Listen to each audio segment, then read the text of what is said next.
மீனாட்சி ஸ்தோத்திரத்தில் 5th stanza.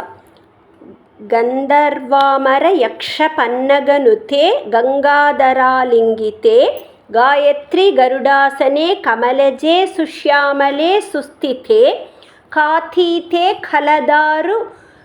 கலதாரு பாவகஷிகே கத்யோத கோட்யுஜ்வலே மந்த்ராராதித தைவத்தே முனினுதே மாம்பாஹி மீனாம்பிகே.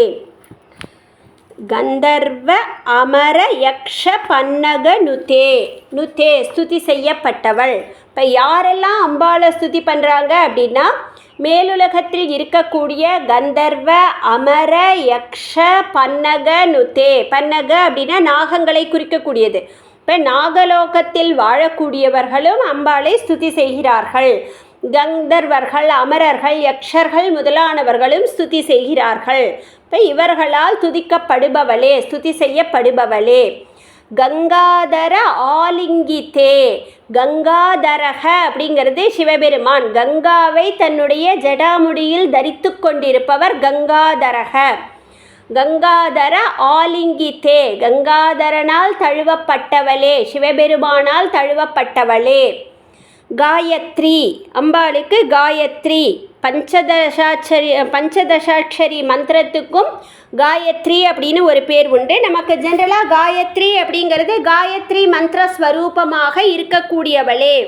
காயத்ரி சந்தஸில் அமைஞ்ச 24 சிலபல்ஸ் கொண்ட காயத்ரி சந்தஸில் அமைஞ்ச அந்த மந்திரத்துக்கு காயத்ரின்னு பேர்.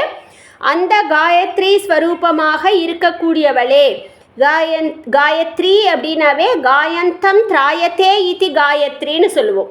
இப்போ காயந்தம் இந்த சந்தஸில் இதை பாடுபவர்களை, இந்த மந்திரத்தை பாடுபவர்களை திராயத்தே காப்பாற்றுகிறது.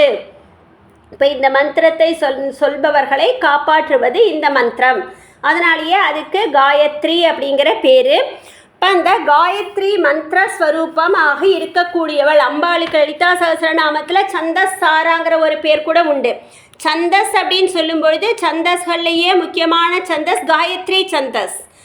அந்த சந்தஸ் எல்லாத்துக்கும் சாரமாக இருக்கக்கூடியது காயத்ரி சந்தஸில் அமைஞ்ச அந்த காயத்ரி மந்திரம். இப்போ அந்த காயத்ரி மந்திர ஸ்வரூபமாக இருக்கக்கூடியவளே. கருடாசனே. கருட ஆசனத்தில் அமர்ந்திருப்பவளே. நமக்கு கருடத்தை ஆசனமாக தன்னுடைய வாகனமாக உடையவர் கருட வாகனக அப்படின்னு மகாவிஷ்ணுவை சொல்லுவோம். அவர் தான் வாகனமாக வச்சுருக்காரு. இப்போ அம்பாள் எப்போ கருடனை ஆசனமாக உடையவள் அப்படின்னா, இது நம்ம தேவி மகாத்மியத்தில் படிச்சிருக்கோம். தேவி மகாத்மியத்தில் தேவி கவச்சம் படிக்கும் பொழுது படிச்சிருப்போம். அங்கே வரும்பொழுது சப்த மாத்திரைகள் அம்பாள் அசுரசம்ஹாரம் பண்ணுறதுக்கு ஒவ்வொருத்தரும் அவங்களுடைய உருவத்திலேருந்து கொடுத்தாங்க இல்லையா, தங்களுடைய சக்திகளை எல்லாம் கொடுத்தாங்க இல்லையா. தேவி கவச்சத்தில் ஒரு ஸ்லோகம் வரும். பிரேத சம்ஸ்தா து சாமுண்டா வாராகி மகிஷாசனா ஐந்திரி கஜசமாரூடா வைஷ்ணவி கருடாசனா. அப்போ விஷ்ணுவின் அம்சமாக வைஷ்ணவி தேவி வந்தாள். அந்த வைஷ்ணவி தேவியானவள் கருடாசனா, கருட ஆசனத்தில் அமர்ந்திருப்பவளாக வந்தாள்.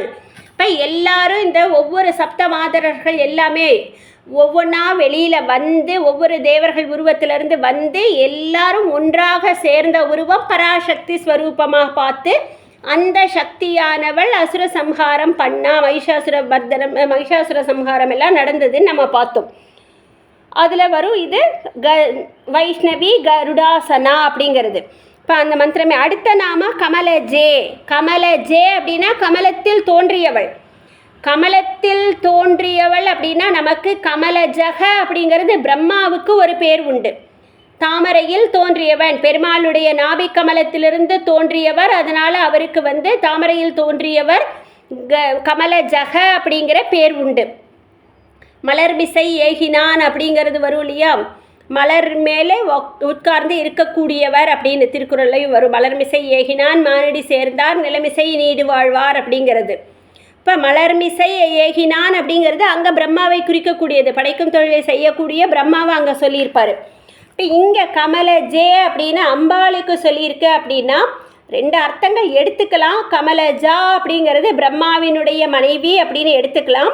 ஆனால் கமலஜா அப்படின்னா தாமரையில் தோன்றியவள், தாமரை மலரை ஆசனமாக உடையவள் அப்படிங்கிற அர்த்தத்திலையும் எடுத்துக்கலாம்.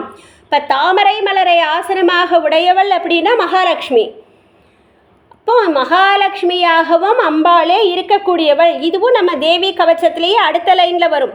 அந்த லைன் ஃபுல்லாக படிக்கும்பொழுது பிரேத சம்ஸ்தா து சாமுண்டா வாராகி மகிஷாசனா ஐந்திரி கஜசமாரூடா வைஷ்ணவி. ஐந்திரிங்கிறது இந்திரனுடைய அம்சமாக வந்தது ஐந்திரி. அது கஜசமாரூடா கஜத்தில் ஏறி வந்தது. வைஷ்ணவி கருடாசனா விஷ்ணுவினுடைய அம்சமான வைஷ்ணவி தேவி கருடாசனத்தில் அமர்ந்தவளாக. அடுத்து மாகேஸ்வரி விருஷாரூடா ரிஷபத்தின் மேல் ஏறியவளாக மகேஸ்வரனுடைய அம்சமான மாகேஸ்வரி. கௌமாரி சிக்கிவாகனா. நமக்கு சிக்கிவாகனகங்கிறது முருகப்பெருமானுக்கு ஒரு பேர், மயில் வாகனன்.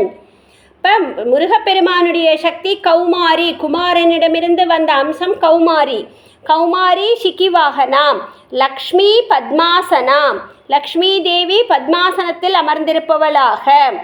லக்ஷ்மி பத்மாசனா தேவி ஈஸ்வரி விருஷவாகனா பிராஹ்மி ஹம்ச சமாரூடா. பிரம்மனுடைய மனைவியான பிராஹ்மி, பிரம்மனுடைய அம்சமான பிராஹ்மியானவள் ஹம்ச சமாரூடா ஹம்சவாகனத்தில் ஏறியவளாக வந்தாள். இது நம்ம தேவி கவச்சத்தில் பார்த்துருக்கோம். இங்கே அதே அர்த்தத்தை எடுத்துக்கலாம். அப்போ கமலஜே அப்படின்னா லக்ஷ்மி, பத்மாசனத்தில் அமர்ந்திருக்கக்கூடிய லக்ஷ்மி.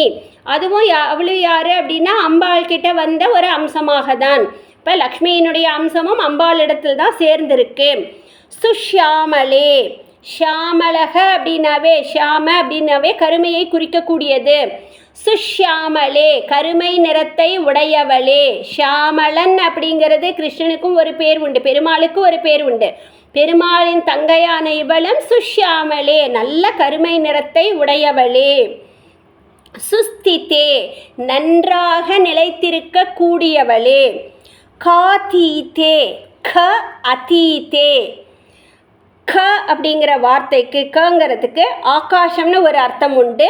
ஸ்வர்க்கம், ஞானேந்திரியம், கர்ம, பிரம்மா, இத்தனை அர்த்தங்கள் உண்டு க அப்படிங்கிறதுக்கு. க அதீதே அப்படிங்கும்பொழுது கர்மாங்கிற அர்த்தம்னு எடுத்துட்டோன்னா கர்ம அதீதே கர்மங்களுக்கு அப்பாற்பட்டவள், நம்முடைய செயல்களுக்கு அப்பாற்பட்டவளாக இருக்கக்கூடியவள். அல்லது ஆகாசத்திற்கு அப்பாற்பட்டவள் அப்படிங்கும் பொழுது நிர்குண பிரம்மனாக இருக்கக்கூடியவள், எங்கும் நிறைந்த பரபிரம்மனாக இருக்கக்கூடியவள் அப்படிங்கிற அர்த்தம். காதீதே அப்படிங்கிறது நிர்குண ரூபத்தை குறிக்கக்கூடியது. அடுத்தது கலதாரு பாவகஷிகே. பாவக்கன்னா நெருப்பு, பாவகஷிகா அப்படின்னா நெருப்பினுடைய அந்த டாப் போர்ஷன், ஃப்ளேம்ஸ்னு சொல்லுவோம் இல்லையா, அதுதான் பாவகஷிகா. இப்போ இவளுடைய பாவகஷிகா எப்படிப்பட்டது அப்படின்னா கலதாரு. தாரு அப்படின்னா உட்டு, அந்த உட்டை வந்து எரிச்சிரும் இல்லையா, பாவகஷிகா இருந்தால் அந்த ஃப்ளேம்ஸ் வந்து உட்டை எரிச்சிரும்.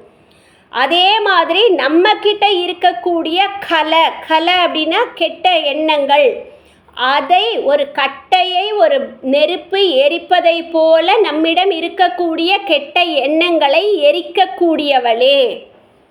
கத்யோத கோட்யுஜ்வலே. கத்யோதக அப்படிங்கிறது சூரியனுக்கு இன்னொரு பேர். நம்ம முன்னாடி வந்து பாலார்க்க கோட்யுஜ்வலேன்னு பார்த்தோம். பாலார்க்கங்கிறது இளஞ்சூரியன், அர்க்கனா சூரியன், அர்க்ககன கிரணம்னு ஒரு அர்த்தம், சூரியனும் அர்த்தம் உண்டு. பாலார்க்க கோட்டி உஜ்வலே அப்படிங்கிறதும் பார்த்தோம். இங்கே வந்து கத்யோத கோட்டி உஜ்வலே, சூரியன், கோட்டிக்கணக்கான சூரியன்கள் ஒரே டைமில் உதிச்சா எப்படி பிரகாசமாக இருக்குமோ அதை போல பிரகாசத்தை உடையவள். கத்யோதக அப்படின்னா கம் தியோததே இதி. கம்னா ஆகாசம்னு எடுத்துக்கிறோம். இப்போ ஆகாசத்தை ஒளிரச் செய்பவர் சூரியன். இப்போ அந்த சூரிய பிரகாசம் ஒரு சூரியன் கிடையாது, கோடிக்கணக்கான சூரியன்களை போன்ற ஒளியை உடையவள். அப்போ ஜோதி ஸ்வரூபம் அப்படின்னு சொல்லியாச்சுன்னாவே நிர்குண பிரம்மன் தான். ஏன்னா பிரம்மன் கிட்ட மட்டும்தான் அந்த பிரகாசம் இருக்குது, ஒளி வடிவானவர்னு சொல்லக்கூடியது. அந்த பிரகாசம் யார்கிட்ட இருக்குன்னா நிர்குண பிரம்மன் தான். இப்போ இதனுடைய ரிஃப்ளெக்ஷனை தான் சூரியனுக்கே கிடைக்குது, சூரியன் சந்திரனுக்கே இந்த பிரகாசம் தான் சூரியன் சந்திரனுக்கே போகுது. அடுத்து மந்த்ராராதித தெய்வத்தே. மந்த்ர ஆராதித்த தெய்வத்தே, மந்திரங்களால் ஆராதிக்கப்படுகின்ற தேவதையே. மந்திரங்கள் நம்ம பேசும்போது எல்லாத்துக்குமே மந்திரம்னு சொல்கிறோம், ஆனால் இப்போ நம்ம பாடிட்டுருக்கோம், இது எல்லாமே ஸ்லோகங்கள். ஸ்லோகம் வேறு, மந்திரம் வேறு. வேதத்தில் இருக்கக்கூடியது மட்டும்தான் மந்திரம்னு பேர். மற்ற எல்லாமே ஸ்லோகம்னு சொல்லக்கூடியது. மற்ற செய்யுள் வடிவத்தில் எது இருந்தாலும் அதுக்கு பேர் ஸ்லோகம். வேதத்தில் வரக்கூடியதெல்லாம் மந்திரம். நமக்கு மந்திரம் அப்படிங்கிறதுக்கே ஒரு டெஃபினேஷன் சொல்லுவோம், மனநாத்து திராயத்தே இதி மந்திரக. அந்த வேத மந்திரங்களை நம்ம திரும்ப திரும்ப சொல்லிகிட்டே இருந்தால், மனனம் பண்ணிகிட்டே இருந்தால் அது நம்மை காப்பாற்றும் அப்படின்னு சொல்லக்கூடியது. சாதாரணமாக மந்திரங்கிற வார்த்தை நம்ம மந்திரிங்கிறது யூஸ் பண்ணுறோம், மினிஸ்டர் அப்படிங்கிறதுக்கு மந்திரின்னு சொல்கிறோம். ஸோ இந்த மந்திரக மந்திரி அதெல்லாம் எதுலேருந்து வருது அப்படின்னா மத்ரிங்கிற ஒரு வெர்பிலேருந்து.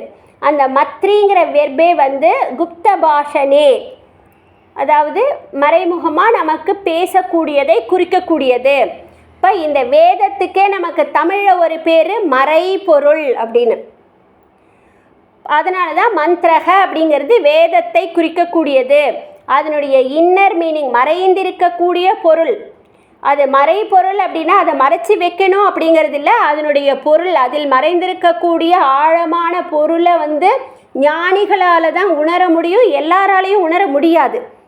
இப்போது ஒருத்தர் நடந்து போயிட்டுருக்கான், அவன் இதுக்கு முன்னாடி வைரத்தை பார்த்ததே இல்லை அப்படின்னா, ரோட்டில் ஒரு கல் இருக்குது அப்படின்னா அந்த கல்லையும் வைரத்தையும் அவன் சாதாரணமாக ரெண்டும் ஒன்று தான் நினச்சிட்டு தான் பார்க்க போகிறான். அதே அந்த வழியாக ஒரு வைர வியாபாரி போனார்னா தான் அவருக்கு தெரியும், ஐயோ இது வைரக்கல் எவ்வளோ வேல்யூ அப்படின்னு சொல்லி அவர் உடனே அதை கையில் எடுப்பார். அதுக்கு முன்னாடி போன ஒரு பாமரன், அவன் அதுக்கு முன்னாடி வைரத்தை பற்றி கேள்விப்பட்டதே இல்லை அப்படின்னா அவனுக்கு அது வைரக்கல்னு அதனுடைய வேல்யூவே தெரியாது. அப்போ அந்த மாதிரி தான் இந்த வேதங்கள், வேத மந்திரங்கள் அப்படின்னு சொல்லக்கூடியது. இதுக்கு மறைபொருள்னு பேர் வச்சிருக்கிறது அதனால தான். இப்போ அது இருக்குது, அதுக்குள்ளே இருக்கக்கூடிய பொருளை உணரணும் அப்படின்னா அந்த பக்குவம் வந்தவர்களால் தான் உணர முடியும். அதனால தான் அந்த வேத மந்திரங்களை கற்றுக்கிறதுக்கு இந்தந்த பக்குவம் இருக்கணும் அப்படின்னு அதுக்கான நியமங்கள் எல்லாம் வச்சுருந்தாங்க. அப்படி இருக்கிறவங்க மட்டும்தான் அதை கற்றுக்க முடியும் அப்படிங்கிறதெல்லாம் வச்சுருந்தாங்க, வேறு எந்த ரீசனுக்காகவும் கிடையாது. சரி, மந்திரகங்கிறதுக்கு இது ஓகே. மந்திரிங்கிறத நம்ம காமனாக எல்லாருக்கும் தானே யூஸ் பண்ணுறோம். அப்போ மந்திரிங்கிறவர் மந்திரம் தெரிஞ்சவரா அப்படின்னா அப்படி கிடையாது. மத்ரிங்கிற சப்தத்துலேருந்து தான் அது வந்தது. அப்போ குப்த பாஷனே, மந்திரியுடைய வேலை என்ன அப்படின்னா, ஒரு ராஜா ஒரு டெசிஷன் எடுக்கும் பொழுது அந்த மந்திரிங்கிறவரை கூப்பிட்டு ஆலோசனை நடத்தணும். அப்போது அதை கரெக்டாக அட்வைஸ் பண்ணக்கூடியது. இந்த மத்ரி அப்படிங்கிற வெர்புக்கே அட்வைஸ் அப்படிங்கிற ஒரு அர்த்தமும் வருது. அப்போ மந்திரிங்கிறவர் யார் அப்படின்னா, அந்த ராஜாவுக்கு முடிவெடுக்கும் பொழுது அட்வைஸ் பண்ணக்கூடியவர், ஆலோசனை சொல்லக்கூடியவர். அதனால தான் அந்த காலத்துலலாம் மந்திர ஆலோசனைன்னே வச்சுருந்தாங்க. மந்திர ஆலோசனை அப்படின்னா மந்திரிகள் எல்லாம் அட்வைஸ், இது பண்ணலாம் பண்ணக்கூடாது அப்படின்னு அதில் இருக்கக்கூடிய ப்ளஸ் மைனஸ் எல்லாம் எடுத்து சொல்லக்கூடியவர்கள் மந்திரிகள் அப்படின்னு வச்சுருந்தாங்க.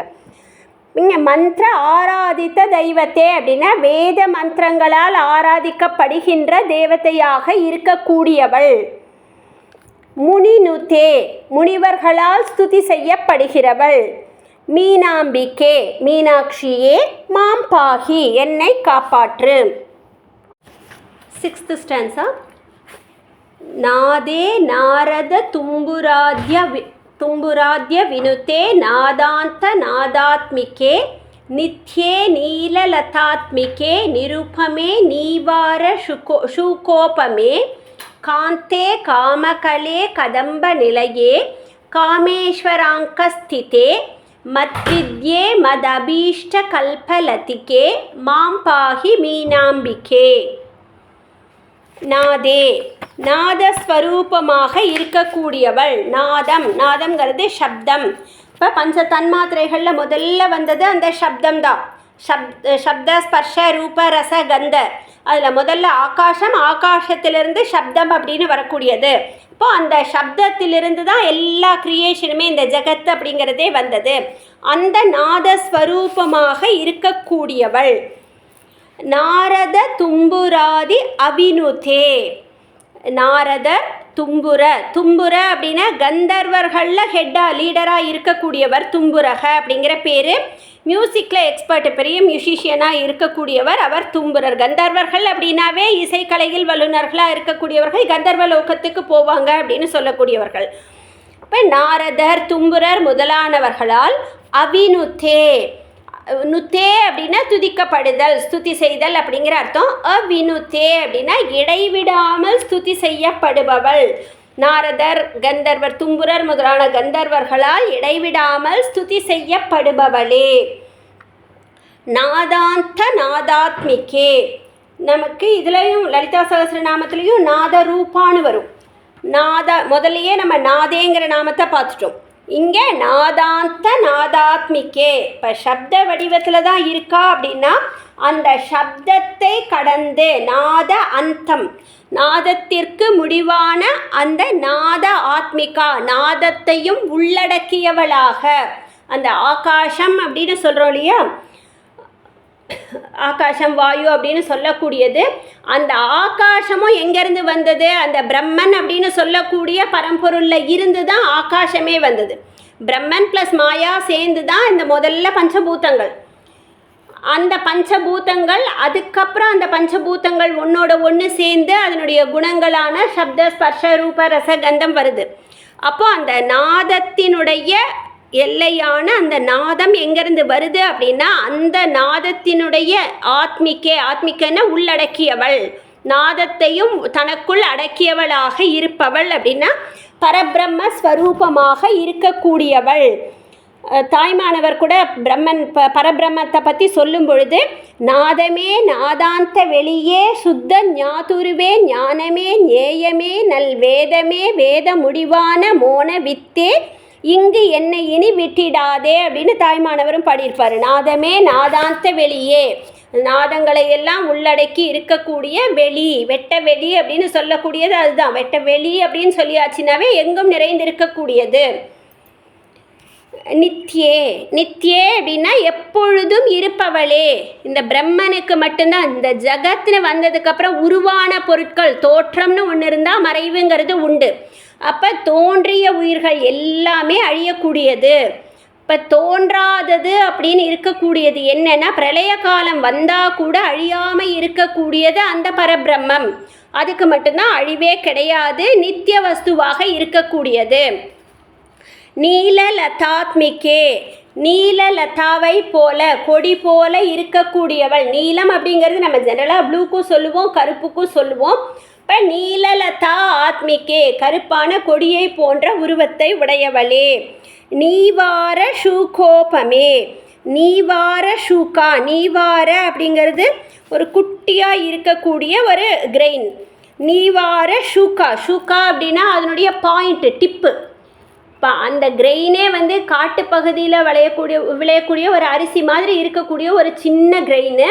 அதில் டிப்பு வந்து எவ்வளோ சட்டிலாக இருக்கும். அந்த மாதிரி அதற்கு உபமை சொல்லக்கூடிய அளவுக்கு சூக்ஷ்மமாக இருக்கக்கூடியவளே. இங்கே அம்பாளுடைய சூக்ஷ்ம ரூபத்தை சொல்லியிருக்க. நீவாறு ஷூக்க உபமே. காந்தே, காந்தக அப்படிங்கிறது அழகானவள் அப்படின்னு அர்த்தம். காந்தா அப்படின்னாவே பெண்ணை குறிக்கக்கூடியது, அழகானவள் அப்படிங்கிற அர்த்தம் காந்தே. இது லலிதா சகஸ்ரநாமத்திலையும் காந்தா அப்படிங்கிற நாமம் இருக்குது. ஸோ லலிதா சகஸ்ரநாமத்தில் வரும்பொழுது பாஸ்கரராயர் 2 விதத்தில் அங்கே அர்த்தம் போட்டுப்பார். காந்தா அப்படிங்கும் பொழுது காந்தியோடு அழகோடு இருக்கிறதுனால, தேவியுடைய மேனி ஒளி வந்து ரொம்ப தேஜஸோடு இருக்கிறதுனால காந்தா, காந்திமதி அப்படிங்கிற நாமம் எல்லாம் அவளுக்கு இருக்குது. காந்திங்கிற நாமும் இருக்குது, காந்திமதி அப்படிங்கிறதும் இருக்குது. அப்போ அழகானவள் அப்படிங்கிற அர்த்தத்துக்கு எடுத்துக்கலாம். இன்னொரு அர்த்தமாக எப்படி எடுத்துக்கலாம் அப்படின்னா, க அப்படிங்கிறது பிரம்மாவை குறிக்கக்கூடியது. கங்கிற ஃபஸ்ட்டு எழுத்து க அப்படிங்கிறது பிரம்மா. அப்போ இங்கே வந்து நம்ம பிரம்மன் அப்படிங்கிறதுக்கு எடுத்துக்கிட்டோம் அப்படின்னா காந்தக, கவினுடைய அந்தம். பிரம்மனும் முடியக்கூடிய இடமாக, பிரம்மாவும் முடியக்கூடிய இடம் அந்த பிரம்மன். பிரம்மாவும் போய் ஒடுங்கக்கூடிய, சதுர்முக பிரம்மாவும் போய் ஒடுங்கக்கூடிய இடம் அப்படிங்கிறது அந்த பிரம்மன். இப்போ அந்த நிர்குண பரபிரம்மமாக இருக்கக்கூடியவளே அப்படின்னு ஒரு அர்த்தம் எடுத்துக்கலான்னு பாஸ்கரராயர் எக்ஸ்ப்ளனேஷன் போட்டிருப்பார். ஜென்ரலாக காந்தா அப்படிங்கிறது சகுணஸ்வரூபம் தான், அழகானவள் அப்படிங்கிற அர்த்தத்தை குறிக்கக்கூடியது. காமகலே, காமகலே அப்படிங்கிறது காமகலா உருவமாக இருக்கக்கூடியவள்.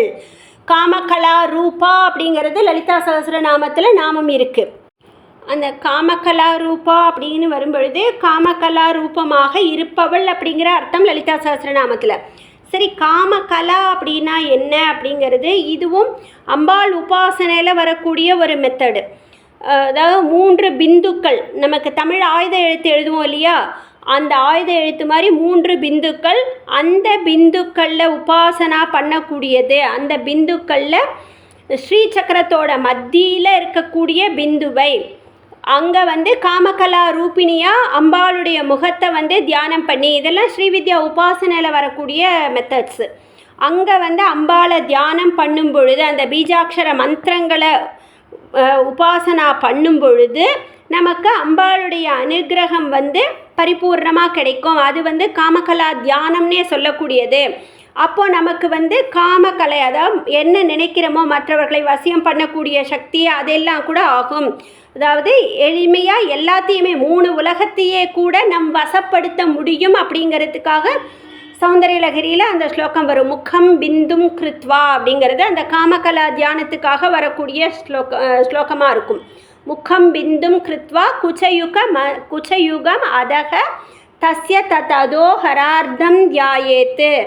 இப்போ ஹரனுடைய பாதியை யார் தியானம் பண்ணுறாங்களோ அந்த பிந்து ஸ்தானத்தில் வச்சு, ஹரனுடைய பாதி அப்படின்னா சிவனுடைய பாதி வடிவாக இருக்கக்கூடிய அம்பாளை தியானம் பண்ணும் பொழுது மன்மத கலாம் யக தியாயேத், உன்னுடைய அந்த மன்மத கலை, மன்மத கலான்னு சொல்லக்கூடிய அந்த க்ளீம்ங்கிற பீஜாட்ச மந்திரம், அதை எவன் தியானம் செய்கிறானோ சக சத்யக வனிதாக சம்க்ஷோபம் நயதி, அவன் உடனே காம சக்திகளை எல்லாம் சம்க்ஷோபம் செய்வான், தன்னுடைய வசப்படும்படி செய்கிறான் அப்படின்னு சொல்லி அந்த ஸ்லோகத்தில் சௌந்தர்யலஹரியில் வரும். இது அந்த க்ளீம் பீஜாட்சர மந்திரத்தை எப்படி உபாசனா பண்ணுறதுங்கிறது.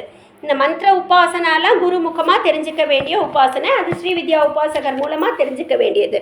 இப்போ அந்த காமகலா ரூபமாக இருக்கக்கூடியவள். அடுத்து கதம்ப நிலையே. கதம்ப நிலையே இவளுக்கு எங்கே ரொம்ப பிடிக்கும் அப்படின்னா, மதுரைக்கே கதம்பவனம் அப்படிங்கிற ஒரு பேர் உண்டு. இப்போ இவளுக்கு லலிதா சகஸ்ரநாமத்தில் பார்க்கும்பொழுது கதம்பவன வாசினி கதம்ப குசும பிரியா, கதம்ப குசுமம்னா மலர், கதம்ப குசும பிரியா, கதம்ப மலர்களில் விருப்பம் உள்ளவள், கதம்பவன வாசினி கதம்ப வனத்தில் இருப்பவள்.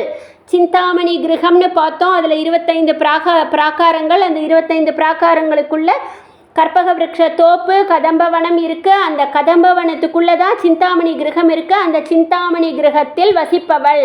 இப்போ அதே அங்கே வசிக்கக்கூடிய அந்த ஸ்ரீசக்கரத்தில், கதம்பவனத்துக்கு நடுவில் ஸ்ரீசக்கரத்தில் வசிக்கக்கூடியவள், ஸ்ரீசக்கர ராஜ சிம்மாசனேஸ்வரியாக இருக்கக்கூடிய அந்த அம்பாள் கதம்பவனங்கள் அதிகமாக, கதம்பவனம் நிறைந்திருக்கக்கூடிய இந்த மதுரை க்ஷேத்திரத்தில் வசித்தவள், மீனாட்சியாக தோன்றியவள், மலையத்வஜ பாண்டியனின் மகளாக தோன்றியவள். அதனால் கதம்ப நிலையே, கதம்பவனத்தை தன்னுடைய இருப்பிடமாக உடையவள். காமேஸ்வராங்கஸ்திதே, இது லலிதா சகஸ்ரநாமத்தில் இந்த நாமம் இருக்குது. சிவ காமேஸ்வராங்கஸ்தா, சிவ காமேஸ்வரனுடைய மடியில் வீற்றிருக்கக்கூடியவள் அப்படிங்கிற அர்த்தத்தில் இந்த நாமம் வரும். லலிதா சகஸ்ரநாமத்தில் வரும் பொழுது சிவகாமேஸ்வராங்கஸ்தா அப்படின்னா சிவகாமேஸ்வரனுடைய மடியில் வீற்றிருக்கக்கூடியவள், இடது பாகத்தில் மடியில் வீற்றிருக்கக்கூடியவள், சிவபெருமானின் மடியில் அமர்ந்திருப்பவள் அப்படின்னு சொல்லக்கூடியது. இப்போ சிவபெருமானுடைய மடியில் பார்வதி அமர்ந்திருக்கிறாள் அப்படின்னா இப்போ அதுக்கு என்ன அர்த்தம் அப்படின்னா, நமக்கு பிருகதாரண்யக உபனிஷத்துலையும் ஒன்று வரும், ஆத்மா ஏவ இதமக்ரே ஆசீத் ஏக ஏவ சோ காமயத்த. இப்போ பிரளய காலம் இதெல்லாம் கிரியேஷன்லாம் வரத்துக்கு முன்னாடி எது இருந்தது அப்படின்னா, ஆத்மா ஏவ இதமக்ரே ஆசீத், ஆத்மா மட்டுமே, அந்த பிரம்மன் பரம்பொருள் மட்டுமே எல்லா இடத்துலையும் இருந்தது. ஏகக ஏவ, அது ஒன்று மட்டும்தான் இருந்தது. சோ காமயத்தை, சக காமயத்தை, அவர் விரும்பினார். அவர் எதை விரும்பினார்? சிருஷ்டியை கொண்டு வரணும் அப்படின்னு விரும்பினார். அப்போது அந்த சிருஷ்டியை உண்டாக்கணும் அப்படின்னு விரும்பிய அந்த பரம்பொருளுக்கு காமகன்னு பேர். இப்போ அந்த காமத்தை விரும்பியவர், அவர் எதுக்காக அந்த கிரியேஷனை கொண்டு வரணும்னு நினச்ச உடனே தனக்குள்ளே இருந்தே மாயா சக்தியை க்ரியேட் பண்ணி, வேதாந்தத்தில் சொல்லும்போது இதை யதா ஊர்ணநாபிகின்னு சொல்லுவோம். ஸ்பைடர் எப்படி தனக்குள்ளே இருந்தே தன்னுடைய வெப்பை கட்டுறதுக்கான நூலை கொண்டு வருதோ, அதை மாதிரி தனக்குள்ளே இருந்தே எல்லா இடத்துலையும் இருக்கக்கூடிய அந்த ஒற்றை பரம்பொருள் தான் மட்டுமே இருக்கக்கூடியது, அது தனக்குள்ளே இருந்தே மாயா சக்தியை க்ரியேட் பண்ணி, அப்போ தனக்குள்ளே இருந்தே மாயா சக்தியை க்ரியேட் பண்ணுறாருன்னா அந்த மாயா எங்கே இருக்கும்? இவர் தான் எல்லா இடத்துலையும் நிறைஞ்சிருக்காரு. இப்போ அந்த மாயாவும் பிரம்மனில் தான் இருக்கக்கூடியது. அதனால தான் இங்கே சிவகாமேஸ்வர அங்கஸ்தா, சிவனுடைய மடியில் அமர்ந்திருப்பவள் அப்படின்னா நமக்கு தெரிஞ்ச அந்த அர்த்தத்தை வச்சுட்டு சிவனோட மடியில் போய் உக்காந்துட்ருக்கா அப்படிங்கிற அர்த்தத்தில் நம்மளுடைய இந்த நாலேஜை வச்சு நம்ம இது பண்ண முடியாது. இந்த ஒவ்வொரு நாமத்துக்குமே எல்லாத்துக்கும் இன்னர் மீனிங் அப்படிங்கிறது இருக்குது. இப்போ அந்த சிவகாமேஸ்வர அங்கஸ்தா அப்படிங்கிறது அதுதான் அர்த்தம். பிரம்மனிடமிருந்து உருவான மாயா சக்தி. அந்த மாயா எதை ஆதாரமாக கொண்டவள்? பிரம்மனை தான் ஆதாரமாக உடையவள். இப்போ அது ரெண்டும் சேரும் பொழுது தான் நமக்கு இந்த ஜகத்தினுடைய சிருஷ்டி வருது. அந்த அர்த்தத்தில் இங்கே எடுத்துக்கணும். மத் வித்யே, என்னுடைய வித்யா, என்னிடமிருந்து வரக்கூடிய வித்யாவாக இருக்கக்கூடியவள். ஃபஸ்ட்டு ஸ்டான்ஸாலேயே ஸ்ரீ வித்யே, அப்போ ஸ்ரீ வித்யாவாக, எல்லா வளங்களும் நிறைந்த வித்யாவாக இருக்கக்கூடியவள். இப்போ என்கிட்ட ஒரு நாலேஜ் இருக்குது, நான் ஏதோ ஒரு விஷயத்த சொல்கிறேன்னா அந்த வித்யா ஸ்வரூபமாக யார் இருக்கக்கூடியவள்? இவள் தான். அவன் அருளாலே அவன் தாழ் வணங்கி அப்படிங்கிற மாதிரி எனக்கு ஒரு வித்யா கிடைச்சிருக்கு அப்படின்னா அந்த வித்யா இவள் இல்லாமல் இல்லை. இவளுடைய அருள் இருந்தால் மட்டும்தான் என்னால் அந்த வித்யாவை இது பண்ண முடியும். இப்போ மத் வித்யே, என்னுடைய வித்யாவாக இருப்பவளே. மத் அபீஷ்ட கல்பலதிகே, எனக்கு எது இஷ்டமானதோ அதை தரக்கூடிய கல்பலதிகே.